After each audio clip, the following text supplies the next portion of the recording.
What's up, y'all? This is Dominic with PoorPumperSociety. I am out today on a property. If you look all the way back there, you can see my truck on the road. Now, the reason it's parked all the way over there and I didn't use all this land to back up into is because there is irrigation all throughout the yard. Now, it may not look like it, but I'm sure when this grass is getting water, it's nice, lush, and green. But right now in Texas, we're at a bit of a drought, so there have been a lot of water restrictions put in place in a lot of these neighborhoods. So yeah, that's pretty much a little minefield out there with sprinkler heads. So to avoid all liability whatsoever, I am pumping from the road. Now, it may look like a lot more work, but I guarantee you it's going to be a lot less headache for you in the long run, because you're not going to have disgruntled customers calling you and saying that you damaged their sprinkler system.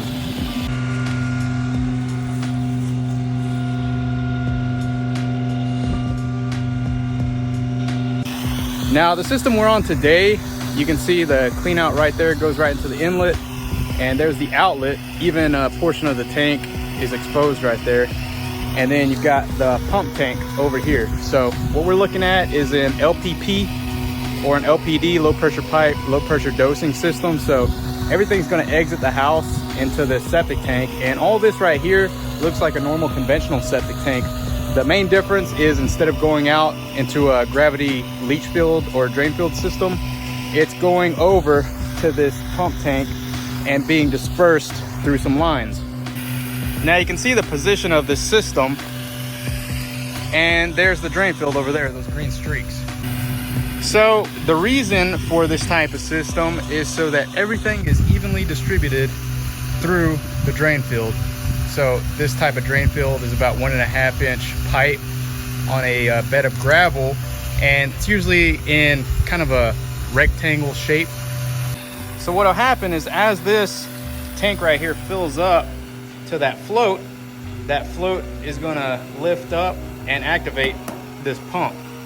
So then all this effluent is gonna go out to your drain field and be evenly distributed. Now, very common I see with this type of system is nobody ever pumps them out. So what'll happen is all the solids will work their way into this pump tank, and say you've been flushing really thick paper, lots of wipes. The pump in this system is not a grinder pump. It shouldn't be. Reason being is, the only thing going out to your drain field should be effluent or dirty water from the system. Once you start getting solids, bunch of gunk going out to your drain field, what'll eventually happen is your drain field will clog up. There's a bunch of little pores on the pipe on that drain field. So what you'll have to end up doing is finding the ends to all of these pipes right here and jetting them out. And I'll show you a video of what that looks like, but it gets pretty messy. Now, what'll happen is, if the drain field gets plugged up, then the pump will keep running and keep running, trying to push water out of the tank to the drain field, and that will eventually short out. And then, since the pump's not working, the effluent from here has nowhere to go but overflowing and then eventually backing up into your house. So in order to make sure everything's running the way it should, we highly recommend at least inspecting the tank once a year. Pop the lid open, see how thick that crust is. If you really want to get technical, get a sludge judge and measure how much solids are in the tank, and pump it out between 2 to 4 years. And that's all going to depend on how many people are living in the home, how much water is being used. But generally 2 to 4 years, we should be good to go for a normal household and normal water usage.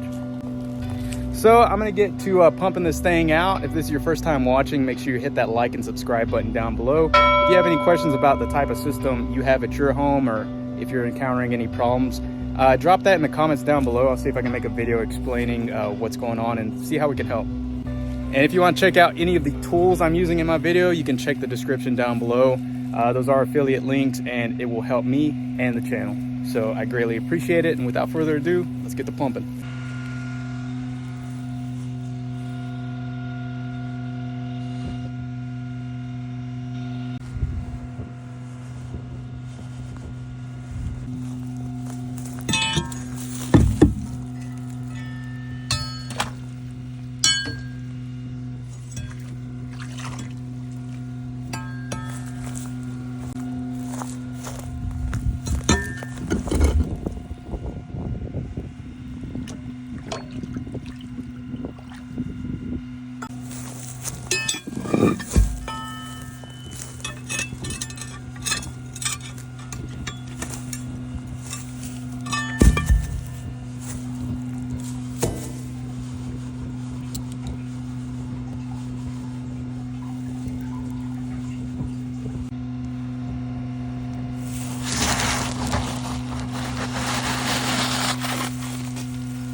So that system was in fairly decent shape.